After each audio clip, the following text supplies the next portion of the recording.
Waj, but here's the thing.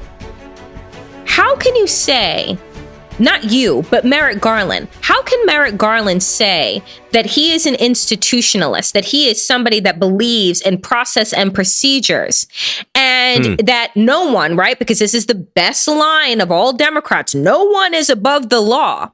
But then when given a mountain of evidence against a former president of the United States and all of his henchmen, right, then you're going to turn the other way and say, oh, well, this is too sticky. And right now in The Hill, right, thehill.com, political paper in Washington, D.C., you have Republicans threatening out loud that said that they will launch into a political war, which I'm confused because I didn't know what we were in right now. I thought we were already in war.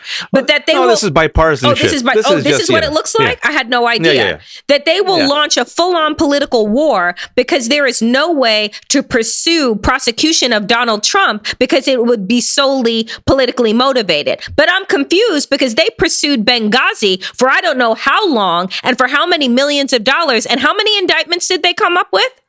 Remind me. Zero. Right? But there was a movie made by Michael Bay. So there you go. A movie got made. But when the Mueller report came down and after he was done with his investigation, how many indictments did come up from that investigation? I think that we were in like the teens. You know, in terms of who was, you had Michael Flynn, the Russians, yeah. You had Roger Stone, you had all of these people who we recognized were in the pocket of Donald Trump that were committing crimes on his behalf, right? And yet we allowed them to pursue Benghazi. Hillary Clinton sits there with like the temperament of a nun, right? As she is being battered over the head for 11 hours. We knew that was political motivation, but yet we didn't call it for what it was. And yet right now they're waging threats. What should Democrats be doing? Well, so I'm glad you mentioned Benghazi and also Emailgate, right? Let's not forget the emails, even though now we know that these guys are taking classified information home, right? And or to the buffet line at Mar-a-Lago. You know, whatever. Yeah, that was last month's story, ladies and gentlemen, that everyone forgot. Like, you know, like friggin' straight up classified information that should not have left the White House or just chilling in Mar-a-Lago somewhere, maybe. You know, him emailing folks, people just sending straight up like slideshows about how to do a coup, a memo. A literal PowerPoint. Mark Meadows, when he actually did cooperate until he stopped, he's like, yeah, there was a slideshow about how to do a January 6th coup, right? So literally what we have here in 2015, Kevin McCarthy, who's the House Minority Leader, openly admitted that they did Benghazi and Emailgate to harm Clinton's chances for 2016. Let me repeat this, ladies and gentlemen. People forget that Kevin McCarthy openly admitted that they did this to harm her politically. All right. You have seen Ted Cruz, the guy who puts bacon on his assault rifle because he's a tough man who goes to Cancun during a crisis. He openly said, people forget this also, said it last month, we're going to impeach Biden once we get the House back. All right. He's telling you. Under what? Why under what? What? Nothing. No reason. We're just going to do it. Okay, got it. Because he's a socialist. He's a socialist, Marxist, homosexual, Muslim, transgender, like advocate who, you know, who's woke and apparently decides to fund the police because of his wokeness, right? That's how, and because he comes from Scranton and talks about being a Christian. That's how woke Joe Biden is. This man who's 800 years old, who's been in Congress for like 2,000 years. You know, he's so woke and he's such an enemy of the white man, Joe friggin' Scranton Biden, that they're going to impeach him, right? So now you have literally Mitch McConnell from 2009 onward to now saying openly, we're going to make sure President Obama is a one-term president, right? That's my only goal as a senator of Kentucky. That's my only goal, not healthcare, not roads, and not jobs. Public education, nothing. Even when Biden gets elected, we're going to do everything to obstruct him. In the face of all this, Danielle, and this is just at the top of my head, Democrats should probably sit there and think, no matter what we do, we're dealing with bad faith actors who want to overthrow the friggin' democracy and install white minority rule. And no matter how much we try to play fair with these people, they are Lucy, we are Charlie. They're going to remove the football and laugh at us. We have power for the next, 8 months. With the power that we have the presidency, we have a 50-50 tie in the Senate. Well, not anymore because Joe Manchin's probably a Republican. And we have the House.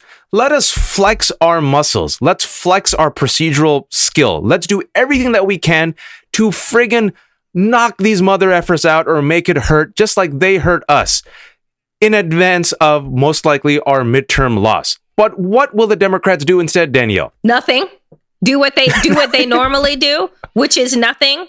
And here's the thing that troubles me about the situation that we're in. One, we went over the State of the Union last week, right? Joe Biden had an opportunity to bring up the insurrection, to remind the people, right, of this country, like exactly what went down in this chamber not too long ago. He had an opportunity to do that, didn't, right? You have the 1-6 committee doing more work than the entirety of our Department of Justice in order to hold somebody accountable and responsible outside of the QAnon shaman for the insurrection, right? Who, by the way, was vegan and got his vegan meals in prison. Right. So that's good to know. You know what? Let me take a breath, because when I think about that man and his vegan needs, when I think about the DC district judges that, wanted to all of a sudden talk about the conditions of DC jails that Black and brown people have been locked up in, that didn't have plumbing, that had rodents, all of these things. But now all of a sudden you have all of these white insurrectionists in there and the accommodations are just not right. Yeah, it's amazing. It's good to be a white insurrectionist. It's good to be a white traitor. It's good to be a white institutionalist. It's good to be a white criminal. It's good to be a white refugee. Both things are not the same. We should help refugees. And I'm just mentioning that because now, unfortunately, there's 2 million Ukrainian refugees, but America's fine. Doors are open for them. Meanwhile, FU Haitian and Yemeni and Afghans, Black prisoners, brown prisoners, meh, throw away the key, tough on crime.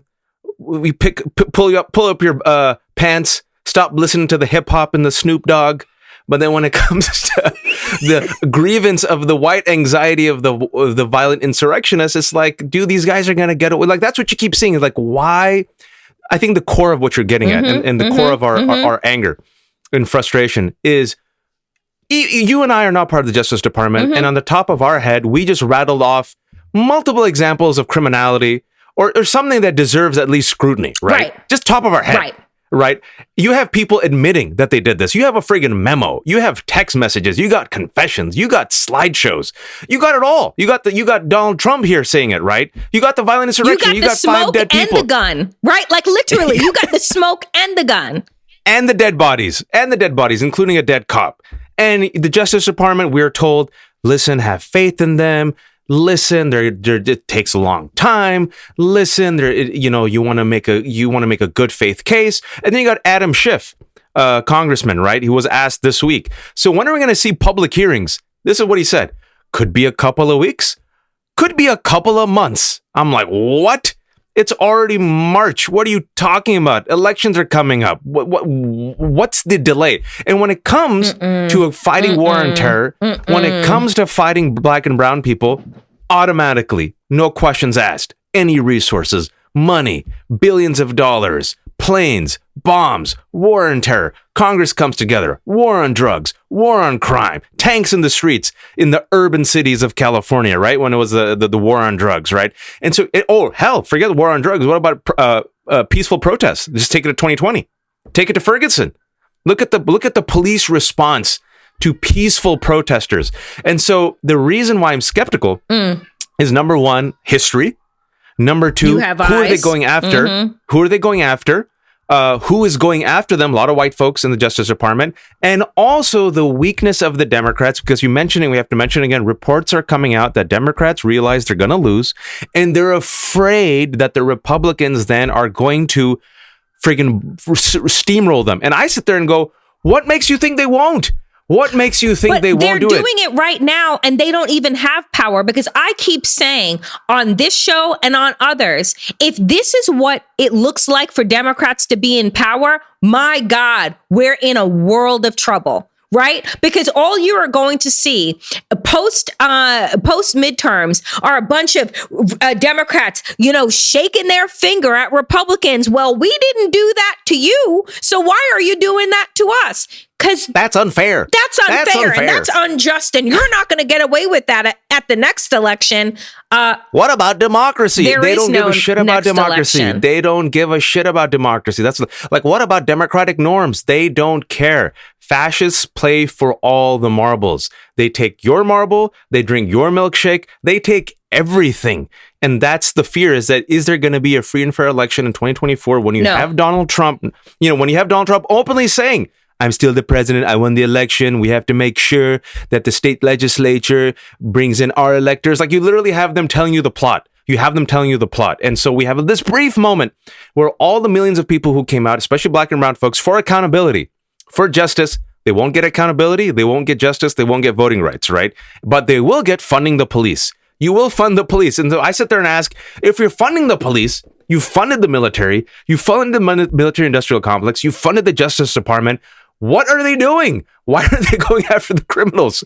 And they're like, no, we're going after the criminals. They're going after the criminals. They made a huge announcement about going after the criminals. They just happen to be Russian, right? The Department of Justice had a major announcement last week. It wasn't about all of the indictments coming out on Trump and company. No, it wasn't about creating a task force in order to go after the American oligarchs and, Ginny Thomas, who helped to fund the insurrection. No. It wasn't that. It was to announce how tough they are going to be on Putin and the Russian oligarchs in order to defend democracy in where? The Ukraine, not in America, because apparently, according to the State of the Union and every other Democrat that is a quote unquote moderate, all things are fine.